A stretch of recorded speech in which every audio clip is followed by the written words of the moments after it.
là-dessus.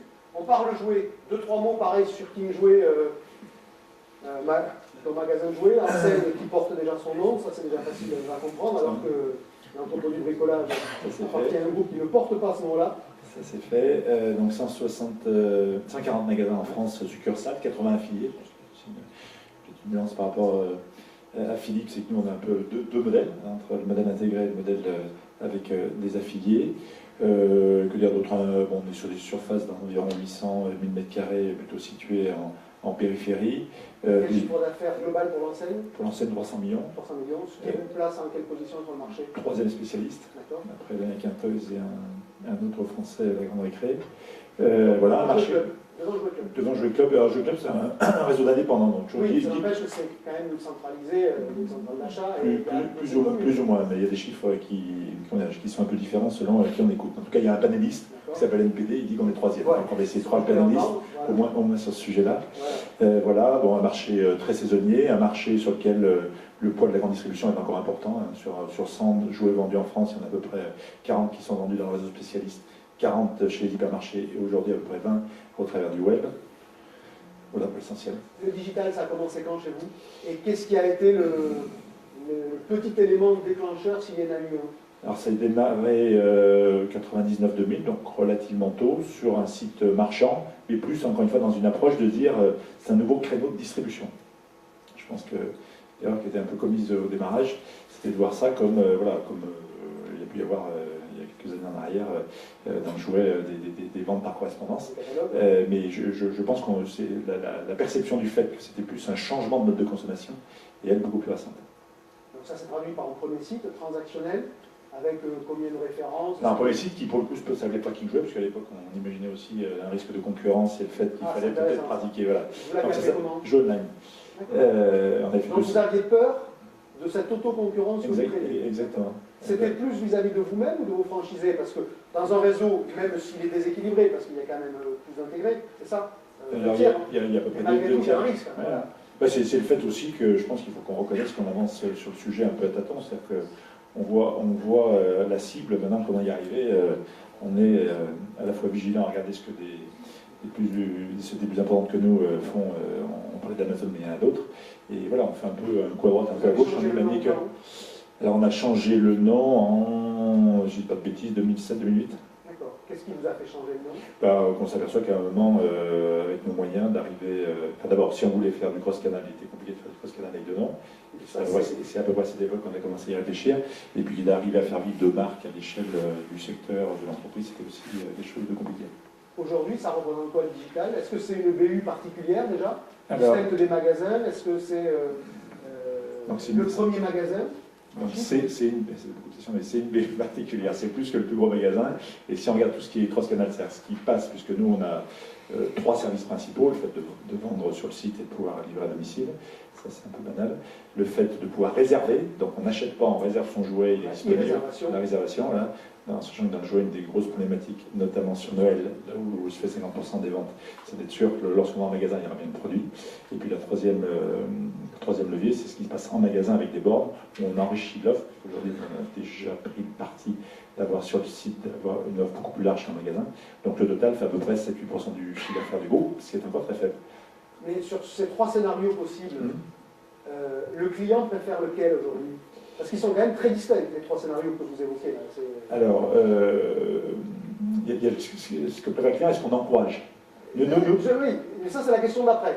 Dans l'immédiat, le client, comment il utilise majoritairement cette fonction que... Mais si tu permets, les deux sont liés, parce que il nous serait facile, on parlait de prix tout à l'heure, il nous serait facile d'inciter avec le prix, surtout dans un marché où quand même le joueur n'est avec peu de différenciation dans l'offre. Hein. Donc aujourd'hui, nous, ce que l'on pousse, c'est que les gens viennent en magasin.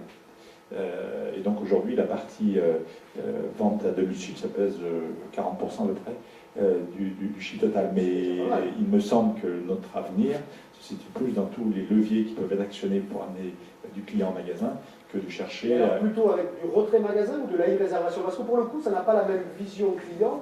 La e-réservation, c'est j'achète la garantie d'avoir le produit quand je vais venir cet après-midi ou demain.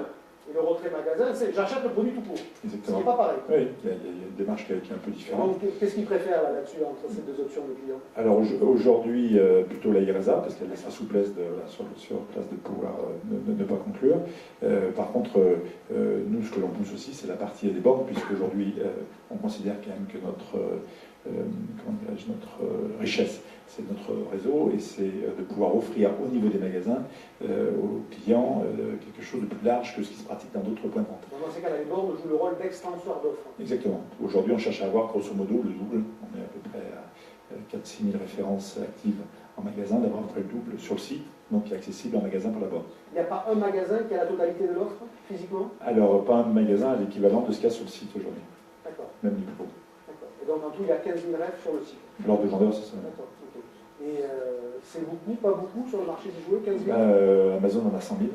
Ouais, c'était ça. Donc, il y a encore un peu de chemin à faire. Est-ce que, comme Philippe tout à l'heure, l'idée c'est désormais il faut rentrer de la ref, parce que c'est finalement sur le online la largeur qui fait l'attractivité de l'offre. Moi, je pense qu'il faut limiter la ref en magasin pour garantir de la disponibilité. Parce que, encore une fois, c'est un peu des drames vécus par les clients qui viennent en magasin et qui ne trouvent pas le produit du moment qu'ils recherchent. Pour changer les modes de plantation, on n'est pas très intéressé par ce que tu as montré tout à l'heure concernant la boutique Amazon. Je pense qu'on a encore des magasins qui sont très traditionnels dans la plantation et à la fin très banaux. Donc ça, il faut repenser un peu ça, et ça se fera plus facilement en ayant des offres mieux ciblées, et à l'inverse, d'étendre à fond sur la partie internet accessible dans le magasin. Est-ce que les prix sont les mêmes? Alors, non. Et notamment en Noël? Alors, non. Plusieurs raisons à cela. Une des raisons, c'est le fait qu'on a un réseau affilié, et les affiliés sont libres de leur paix, par essence. Première chose. Deuxième chose, moi je ne suis pas persuadé, on est un peu schizophrénique quand on évoque le fait que les prix peuvent changer en temps réel, selon moi, et de vouloir tout uniformiser. Je pense qu'il faut un peu vivre les deux, et aujourd'hui, sur King Jouet, c'est un peu le cas, et nous, on ne se cache pas d'avoir des niveaux de prix qui sont aussi différents entre les magasins. Ouais, sauf que l'argument de Philippe, c'était pas juste de dire dogmatiquement je veux le même prix. Il a argumenté en disant le client ne peut juste pas comprendre pourquoi, avec un même chapeau, en gros l'enseigne, pour un même produit du Monopoly classique, pourquoi il y en a un qui vaut 19,99 et l'autre qui vaut 22,99. Je ne dis pas que tous les clients comprennent. Il y a des produits là aussi qui sont sur lesquels le prix est, on a plus un point d'entrée, et d'autres produits où ça l'est un peu moins. C'est sûr que le Monopoly standard qui est partout, clairement sur ce produit-là, il vaut mieux l'avoir de partout au même prix. Mais on a quand même certaines offres qui sont un peu moins impactées ou prix, sur lequel l'élément prix est un peu plus secondaire, sur lequel il me semble qu'on a un peu d'élasticité, et on le pratique déjà au niveau du réseau, je ne suis pas allé jusqu'au bout, où on n'a pas les mêmes niveaux de prix selon le niveau de concurrence locale. Oui, mais pour le coup, le site, je suis obligé d'avoir un prix unique sur tout le site. Sur le site, oui, mais on est en train d'échanger sur la comparaison entre les prix du site et les prix des magasins.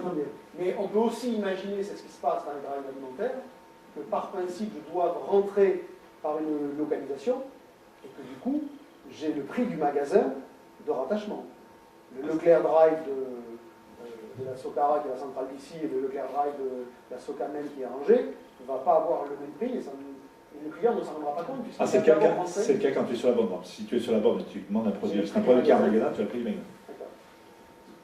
Je veux juste intervenir d'un point de vue client. Ce que j'ai trouvé assez hallucinant pour cette fin d'année, notamment pour Noël, quand je parlais tout à l'heure de confiance et de transparence, là où on peut faire la différence en tant que distributeur, et c'est un peu ce que vous faites chez King Jouet, c'est que j'ai vu, une des premières fois où j'ai vraiment vu cet impact violent, c'est qu'en fonction des disponibilités des produits, en fait, sur les dernières semaines de Noël, des jouets ont pris sur Internet, uniquement sur Internet, des 30%, 40% d'augmentation de tarifs en fonction finalement de cette disponibilité. C'est-à-dire que si on voulait avoir un jouet... Ça, c'est notamment l'effet marketplace. Exactement. C'est pas forcément l'hébergeur central, c'est que le vendeur derrière, ce ne sont pas les mêmes vendeurs. Pardon, je vais décevoir beaucoup de monde, et toi peut-être en premier, mais c'est ce cas aussi de King Jouet dans nos magasins. Moi je considère que de la même manière, quand tu vas passer tes vacances en février dans une station, tu payes un peu plus cher qu'en janvier, il n'est pas illégitime que ceux qui achètent tôt et des bons prix. Donc les gens qui prennent la peine d'aller faire leurs achats dans la moyenne au mois de novembre ont des tarifs très compétitifs. Ceux qui viennent la dernière semaine, entre guillemets, ils prennent ce qu'il y a. Ouais, alors, attends, je termine. Bien sûr qu'il n'y a pas 100% de satisfait par rapport à ça. Mais à l'inverse, ça n'empêche pas qu'on continue à faire des chiffres très importants. Mais ça ne bouge qu'une fois chez vous dans votre métier. En gros, c'est première semaine de décembre, chez les spécialistes, les prix remontent. Je fais court, mais c'est quand même ça le truc. Donc, voilà. Sur Internet, ça va, enfin sur Amazon, sur un marketplace par exemple, ça peut varier tous les jours parce que le vendeur du Monopoly qui en avait un encore à 24,99, il n'a plus de stock. Et donc demain, l'offre qui arrive, c'est un vendeur qui vient encore ailleurs à un prix encore supérieur. Il va bouger beaucoup plus souvent. Toi, il va bouger une fois. C'est ça quand même, malgré tout. Je pense pas que tu te permettes d'augmenter de 50% ou de... Non, 50, non, ça se verrait beaucoup quand même. Vas-y. Juste pour info, j'ai fait un suivi sur ce sujet, et c'est une coïncidence sur le jouet. Sur une boîte de Playmobil qui a été très demandée, et pour info, il est passé de 34 € à 325 € sur Amazon. Et là, on n'est pas sur un 50%. Ça, je vous confirme que chez Binge, et ce qui est intéressant, c'est de savoir qu'elle a été vendue. Et par contre, il y a eu énormément de gens irrités avant de faire cette vente-là. Et Amazon, du coup, a banni le vendeur. Voilà. Alors, on va parler dans un instant des marketplaces, et notamment du danger que fait porter la marketplace sur l'image prix de l'enseigne, parce que quand tu citais le cas d'Amazon, le brief, je ne sais pas si c'était Amazon d'ailleurs, mais très probablement, voilà. Sur l'alimentaire, vous avez aussi sur Amazon un pot de Nutella à 3,50 € et à 35 €, qui est vendu par entière. Moi, ça fait longtemps, mais il faut juste que je prenne du temps pour le faire. Je voudrais monter une petite coquille en parallèle à ma propre boîte, pour être vendeur tiers sur Amazon sur l'alimentaire, et juste m'amuser à voir quels sont les couillons qui vont acheter du Nutella à 35 €. Parce que s'il y a des vendeurs qui le proposent, c'est qu'il y a des couillons qui les achètent. Et ça m'intéresse quand même grandement. Parce que c'est absolument contre-intuitif, encore une fois, de ce que doit être un commerce. Pas vraiment. En fait, c'est du dropshipping et ils ne le vendent pas vraiment. C'est-à-dire qu'ils n'ont pas en stock, c'est quelqu'un d'autre qui l'a en stock. C'est bien pour ça que j'aimerais m'amuser, parce que c'est pas difficile, il suffit juste d'avoir un registre du commerce différent de ma propre boîte, juste pour m'amuser, pour voir ce que ça donne. Voilà. Donc si un jour j'en parle, vous verrez que ça sera vrai. Continuons et terminons sur le cas qui joue, et puis après je vous demande aux uns et aux autres pareil de réagir. Je sais pas, dans 5 ans, le digital chez vous, c'est quoi? C'est pas forcément une affaire de quantité, mais de vision, de projection, de direction. Je vais redire un peu ce que je viens de dire, c'est des magasins beaucoup plus épurés, j'espère un peu plus. Ce qu'on reproche aussi aux jouets, c'est que finalement on vend des produits très vite, nos magasins ne sont pas tellement. Il faut le connaître sur les nôtres et les autres. Et à l'inverse, une offre XXL sur la partie internet, et puis le sans couture, qu'aujourd'hui est loin d'être le cas, une réalité au quotidien. Et juste petite dernière question subsidiaire, il y a des franchisés chez vous, dans l'enseigne, comment on parvient à les convaincre que le site géré par la tête de réseau n'est pas un concurrent? Mais moi je pense que les affiliés ils font le même chemin que nous avec entre 3 et 5 ans de retard. Voilà. Mais c'est peut-être qu'on l'explique mal aussi, mais ils arrivent finalement à comprendre les choses simplement. On a fait des erreurs, on continue malheureusement à faire, mais ils arrivent finalement à converger là où on veut les amener. Simplement, il y a une inertie liée à un outil de choses. Un des points principaux étant qu'ils regardent d'abord leur intérêt et encore leur intérêt. Non, bien sûr, on sera à leur place, on aurait sans doute aussi des approches similaires, et que du coup, ils prennent le train, mais avec un peu de décalage par rapport à ce qu'on est en capacité de faire avec un autre. Eric Lamidro, qu'est-ce que tu retiens de l'expérience King Jouet? Une info, un élément, une remarque? Vas-y, fais-nous partager. Moi, je pense que c'est vraiment un secteur qui est particulier de par sa saisonnalité et que ça influe de façon considérable, de toute façon, toute la stratégie web. D'ailleurs, on voit que l'offre n'est pas la même que sur le web qu'en magasin. C'est extrêmement différencié. Et je pense que c'est vraiment un univers qui est à part et qui nécessite de construire la totalité d'une façon assez différente des autres univers. Il faut faire gaffe parce que ça finit par siloter. Quand on commence par ce raisonnement, on finit en silo, il faut faire gaffe.